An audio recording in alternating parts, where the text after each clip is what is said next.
Hola, ¿qué tal? Bienvenidos a otro episodio de Laboratorio Docente Podcast. Hoy estamos con Marcia Rivas. Marcia es consultora en educación inclusiva. Ha sido directora de Educación Básica Especial en el Ministerio de Educación de Perú. Así que nos va a compartir su visión sobre cómo estamos atendiendo esto en el Perú y recientemente también en Uruguay, donde ha estado trabajando con el ministerio de allá. Hola, Marcia, ¿cómo estás? Bienvenida. Hola, gracias, Pepe. Encantada de estar por aquí. Sí, nosotros encantados de tenerte. Comencemos entonces. Cuéntanos cómo ha sido, ¿en qué has estado? ¿En qué has estado estos últimos 2-3 semanas? Has estado viajando y queremos justamente que nos cuentes un poco lo que has vivido y lo que has aprendido. Sí, bueno, he estado acompañando una asistencia técnica del Centro de Estudios Inclusivos del Dr. David Towell, él es un especialista inglés, y he estado acompañándolo a unas asistencias técnicas que hemos tenido, uno en el Ministerio de Educación de Uruguay, junto con el Ministerio de Inclusión Social de allá, y también aquí en la región de Pucallpa, acompañando un poco a la Dirección Regional de Educación de Ucayali, mirando qué ha pasado con las escuelas que han estado trabajando en el tema de inclusión en los últimos años, ¿no? Entonces hemos estado haciendo una mirada de cómo avanzan los sistemas educativos inclusivos y viendo cuáles son los siguientes pasos para eso, ¿no? Buenísimo. ¿Y cómo conociste, quizás vale la pena mencionar, cómo conociste al doctor David Towell? Bueno, con David nos une una relación ya de unos 4 o 5 años a través de la Sociedad Peruana de Síndrome Down, donde yo estuve trabajando algunos años. Él daba asistencia técnica porque él es un especialista, además, que tiene mucha experiencia en el tema de inclusión social, ¿no? Es familiar de una persona con discapacidad y él fue el promotor realmente de la desinstitucionalización de las personas con discapacidad intelectual allá en Inglaterra. Entonces, con toda esta experiencia, él apoya siempre a ONGs, tiene una vasta experiencia en Latinoamérica. Y pues nada, establecimos contacto y a partir de allí él nos estuvo acompañando también en el proyecto que yo estuve liderando en UNICEF, del proyecto Más Inclusión, ayudándonos en el diseño, dándonos asistencia técnica con asesorías virtuales. Vino también presencialmente y visitó las escuelas cuando recién íbamos a arrancar el proyecto para ayudarnos a diseñarlo, ¿no? Entonces, hemos tenido una relación de colaboración que mantenemos hasta la fecha, ¿no? Sí, algo que me olvidé de mencionar es que Marcia también ha sido consultora de UNICEF, a cargo del programa Más Inclusión, ¿verdad? Sí, el proyecto Más Inclusión, que ha sido un programa que estuvo en escuelas de primaria, en Ucayali y aquí en Caraballo, en Lima. Y bueno, lo que tratábamos de hacer era hacer de que las escuelas avancen en la educación inclusiva, acompañando a directores de escuela, acompañando a docentes, acompañando a las familias también, en alianzas con otras organizaciones. Y también hemos hecho un trabajo muy interesante acompañando a los organismos públicos, ¿no? Al Ministerio de Educación, a la DRE, todos los niveles, colegio, padres. Así es. O sea, entendiendo de que finalmente el trabajo de la educación inclusiva necesita de un cambio sistémico en el que todos los actores se involucren. Desde el proyecto y desde el trabajo que realiza UNICEF se entendió de que había que hacer esta entrada. Y pues fueron casi 3 años de proyecto en el que se estuvo acompañando y sé que ahora están próximos a tener una segunda etapa para seguir expandiendo esta propuesta, ¿no? Qué bueno, qué bueno. Ya, entonces, para entrar en materia... mejor dicho, antes de entrar en materia, un pequeño paréntesis. ¿Qué es la desinstitucionalización de esto que decías que David Towell había logrado en Reino Unido? Sí, lo que pasa es que en algunos países, bueno, especialmente en Europa, ¿no? Y acá todavía persiste, hay muchos casos en los que las familias no saben qué hacer con las personas con discapacidad intelectual porque no tienen posibilidades de tener una vida independiente dentro de la familia y entonces los llevaban a centros o a lugares donde podían ser atendidos y vivir allí, ¿no? Entonces no vivían en su entorno familiar, sino que vivían en una casa de retiro, una casa de reposo, especialmente construida para personas con discapacidad intelectual. Ah, mira. Y esto ya no es algo que es una práctica común, de hecho va en contra de la Convención Internacional por los Derechos de las Personas con Discapacidad. Los estados están en la obligación de ir retirando estas prácticas y haciendo de que las personas puedan vivir en comunidad y puedan vivir una vida independiente, justamente con apoyos, ¿no? En su entorno familiar para que puedan desarrollarse a plenitud, ¿no? Y no estar segregados, digamos, en estas casas donde además muchas veces están a riesgo de sufrir abusos y a riesgo de sufrir mucha segregación y mucha desidia también, ¿no?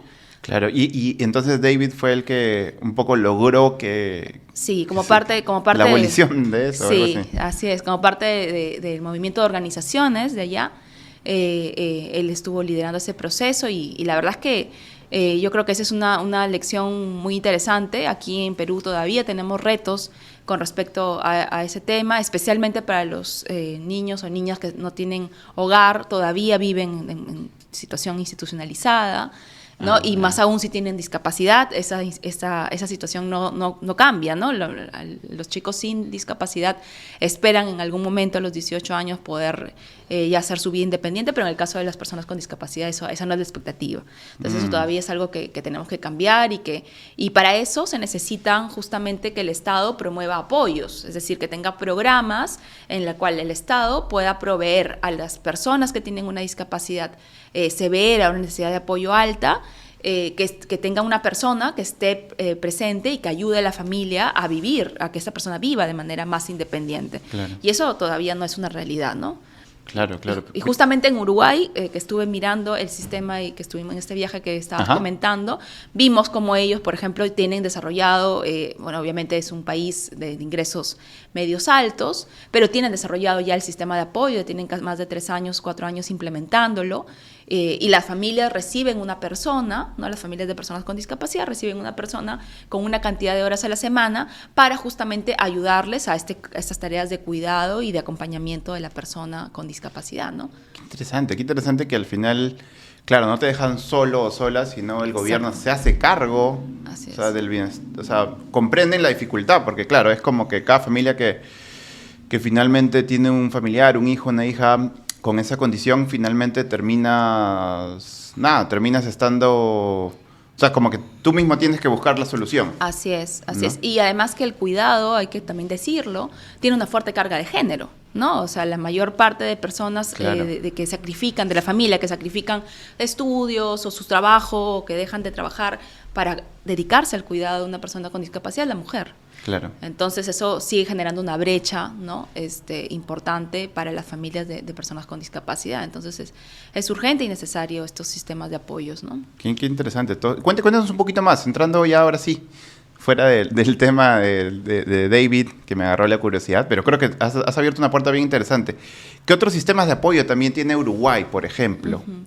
Sí, en el ámbito ya más educativo me pareció muy interesante ver todo este sistema de protección de las trayectorias educativas que ellos han montado, que lo han fortalecido a raíz de la pandemia, ¿no? Pero ya venían con todo este tema de cómo evitar la deserción de los estudiantes en vulnerabilidad, ¿no? Y acá no solo para los estudiantes con discapacidad, sino en general para todos los estudiantes que están en riesgo de desertar, ¿no? Y esto es bien interesante porque el Estado activamente se preocupa, ¿no? Y busca evitar que los chicos que dejan de asistir a la escuela, que por algún motivos el docente dice, oye, este chico no está rindiendo, estaba rindiendo mejor y ahora ya no está rindiendo, lanzan automáticamente, se genera una alerta y todo el sistema se moviliza para evitar de que este estudiante pues deje la escuela y si hay que darles acompañamiento socioemocional, si es que hay que hacer alguna intervención específica, pues la realizan con el estudiante y la familia. Y eso es algo que todavía nosotros no tenemos. Claro, ¿no? y eso, ¿cómo se movilizan? O sea, no sé si seguramente les contaron un caso. Uh-huh. O sea, ya, yo dejo de ir al colegio,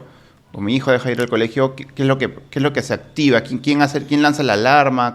¿Quién procede? Tienen una persona, o sea, este sistema tiene sus propios, digamos, agentes dentro de la escuela, ¿no? A nivel territorial, y esas personas están pendientes justamente de esos indicadores, porque tienen ciertos indicadores, es un sistema informático en el cual van ingresando información y eso se va botando como el nivel de alerta, ¿no?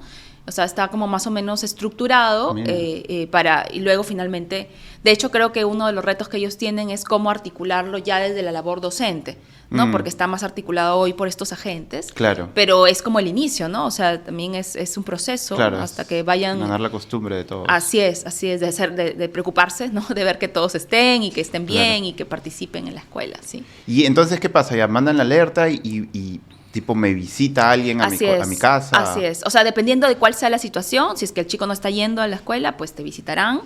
y te harán una visita y hablarán con tu papá, con tu mamá, qué está pasando, bueno, y tratarán de acompañar ese proceso. Y si no, si es que es un tema más emocional, pues ellos ya tienen, digamos, sus escuelas, tienen en algunos casos estos sistemas que todavía nosotros no tenemos, esos equipos psicopedagógicos, etcétera. Entonces lo activan para que se atienda esa circunstancia particular de ese estudiante, ¿no? Que pueda estarse dando. Y si estoy a punto de desaprobar, también... Claro, exacto. O sea, también te da la alerta, ¿no? La idea no es llegar hasta ese punto, ¿no? Pero claro, justamente, si es que ya hay bajo rendimiento, tiene que haber una acción más pedagógica, ¿no? Sí. Recuerda que el Laboratorio Docente es una comunidad online de formación docente. Entra a www.laboratoriodocente.org y encuentra el curso, el círculo de lectura, la meditación, el podcast que necesitas para crecer y convertirte en la docente que quieres. No, pero qué interesante. Cuéntanos, entonces tenemos este programa de, ¿cómo le llamas? Protección a trayectorias educativas. Protección a las trayectorias educativas. Lo cual es interesante porque no es un programa ni de refuerzo escolar, ni de soporte socioemocional, ni de inclusión realmente. O sea, digamos, no tiene la etiqueta de ser algo específico para un público, sino que el foco está finalmente en el resultado, que es que yo quiero que el chico continúe, ¿no? No deje la educación. Exacto. Claro, y al final es un programa todo en uno, pero medio... ¿cómo se dice? A la carta, de acuerdo a lo que cada persona necesite, ¿no? Así es. Aparte de eso, ¿qué más diferencias has visto entre Uruguay y Perú? Quizás algunas positivas que Perú tenga que Uruguay todavía no. Sí, mira, de hecho a mí me ha parecido muy interesante también, o sea, reconocer lo que nosotros como Perú también estamos logrando en el sistema educativo, ¿no? O sea, Uruguay es un país, ya lo decía, de ingresos medios altos, además con muy buenos, reconocidos por su buena educación, por la educación pública, que es muy fuerte allá. Pero algo que a mí me traje es esta idea de que nosotros como país también hemos dado pasos muy importantes. Qué bueno. Que ellos todavía están como ahora construyendo, ¿no? Uno de ellos es el currículo. ¿No? Este currículo tan debatido por enfoque por competencias que hoy tenemos, ellos recién ahorita están en su proceso de construcción de este currículo por enfoque por competencias, y para ellos es como una gran innovación, o sea, es un gran momento. Nosotros, con todas las falencias de implementación, ya tenemos un currículo. Ya tiene su tiempito acá. Exacto. Y hay un número importante de docentes que están implementándolo ya en las aulas, ¿no? Y yo creo que eso es algo favorable. Creo que por otro lado también la reforma magisterial, el tema de la carrera de directivos, la carrera docente, es también algo que nosotros tenemos y que ayuda o que ha ayudado justamente a garantizar la calidad, ¿no? de la educación. Ellos todavía están resolviendo algunos temas los temas de cómo los docentes finalmente llegan a la escuela, cómo se hace la carrera de los directivos, ¿no? Porque tienen mucha autonomía en aula y eso también a veces dificulta impulsar algunos cambios, claro, ¿no? Como de promover la inclusión o que se atienda a todos o que se atienda a niños con discapacidad. No es tan sencillo, ¿no? Pero es bien interesante lo que mencionas, porque la autonomía tiene como esas dos caras, ¿no? Sí. O sea, la autonomía seguramente permite que muchas cosas se hagan bien en el colegio, pero al mismo tiempo gana cierta independencia y finalmente agruparlos a todos en una reforma magisterial, en un currículo consolidado, puede ser más difícil de implementar, ¿no? Sí, correcto. Sí, de hecho creo que algo también que ligado a lo que mencionas, ¿no? Es la conciencia del derecho, ¿no? O sea, nosotros... ¿Cómo es eso?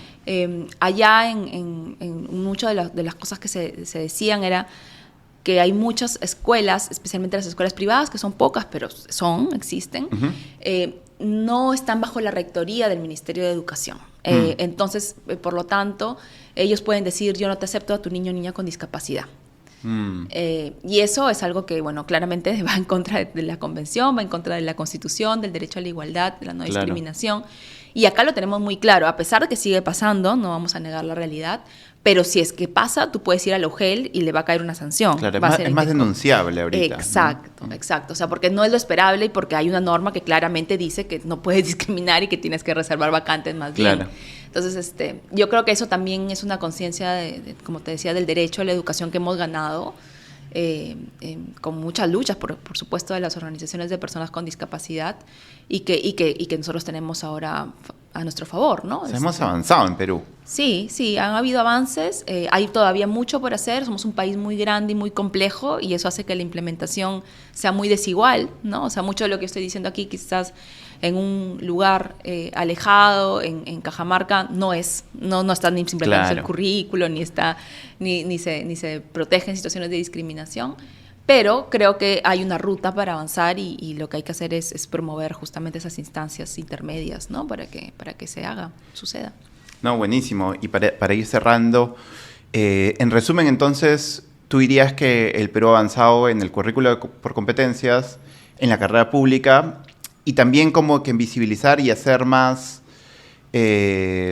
o cada vez más ser más firmes en que la inclusión se dé en los colegios privados públicos de la educación básica regular. Sí, correcto.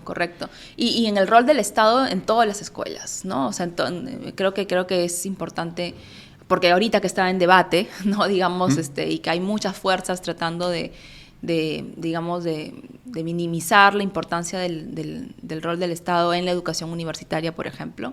O sea, claramente eso es algo que es un avance y cuando uno conversa con especialistas de otros países, te dicen, oye, esa es la ruta, ¿no? Esa es la ruta, hacia ese lado tenemos que ir y qué bueno que ustedes ya dieron pasos, a pesar que ahora se tratan de desandar, pero definitivamente es la ruta para tener una educación de calidad, ¿no? Y que pueda ser para todos y todas. Claro, siempre y cuando, esa rectoría se use de manera como adecuada. Claro, ¿no? Y ahí viene justamente esto que tú decías sobre la autonomía, ¿no? O sea, ¿dónde está el límite de la autonomía y finalmente de normar todo? Tampoco es la idea, ¿no? Claro. Entonces hay que encontrar ese punto medio, pero creo que hay que hacer un esfuerzo también para que ese punto medio se dé. O sea, las escuelas también tienen que ser fuertes, ¿no? Claro, hay que fortalecer el rol del director, el rol de los docentes. Así es, para que sea un contrapeso, ¿no? Y de Uruguay, entonces, nos estaríamos llevando este programa integral de atención como integral, que era el de... El de trayectorias educativas, protección de trayectorias educativas. Protección que en el fondo es otra forma también de que el Estado esté presente, ¿no? Sí, que esté presente y que esté preocupado porque todos estén en la escuela, ¿no? Y que estén aprendiendo. Eso, y creo que este sistema de provisión de apoyos para las personas con discapacidad en el marco de su Sistema Nacional de Cuidados, que eso ya le corresponde, o sea, no está a cargo del Ministerio de Educación allá, sino del Ministerio de Inclusión Social. Ajá. Y que de hecho está ahorita en este momento acá en el país, están diseñando el sistema de protección. Qué interesante. Qué bueno, ¿lo está diseñando quién? El MIDIS, está liderando ese proceso, y el MIMP, si no me equivoco, no estoy muy segura, pero entre el MIDIS y el MIMP tienen, creo, la rectoría de ese tema. Pero está bien, o sea, ellos ya lo tienen implementado varios años y seguramente será también un espacio para aprender de ellos, ¿no? Este es el programa que mencionabas de que viene alguien, por ejemplo, a tu casa. Exacto, el de apoyos, provisión de apoyos, sí, para personas con discapacidad. Interesante, voy a leer un poquito más. Si nos pasas de repente algún link para que las personas sigan profundizando. Sí, claro que sí. Eso ayudaría muchísimo. No, buenísimo. Gracias, Marcia, por estos minutos. Creo que nos llevamos bastantes aprendizajes de cómo, en el fondo, el Estado es clave. En Uruguay hay un par de ejemplos de cómo podemos seguir fortaleciendo y ayudando a las personas de mayor vulnerabilidad, personas que están a punto de dejar el colegio o personas con algún tipo de necesidades especiales. ¿Se dice así? Sí, bueno, todavía se utiliza el término necesidades educativas especiales, aunque preferimos no utilizar ya el término especial porque, digamos, especiales son las pizzas, dijeron mis amigos de la Sociedad Peruana de Síndrome de Down. ¿Cómo lo diríamos? ¿Cómo es correcto? Personas con discapacidad. Personas con discapacidad. Si es que tienen una discapacidad y si no, personas con diversas necesidades, nada más. Buenísimo. Perfecto. Sí. Gracias entonces, Marcia. Nos llevamos muchos aprendizajes y seguramente te traeremos de vuelta para que nos sigas contando después de un tiempo lo que sigues aprendiendo. Listo. Gracias, Pepe. Gracias a ti. Esto fue un episodio de Laboratorio Podcast. Como siempre, buscamos traer personas que creemos que les puede dar valor y mucho aprendizaje para todos ustedes, para todas las personas, maestros de la comunidad. Suscríbanse, pónganle me gusta y no olviden estar atentos porque se viene otro episodio en un par de días. Cuídense. Chau.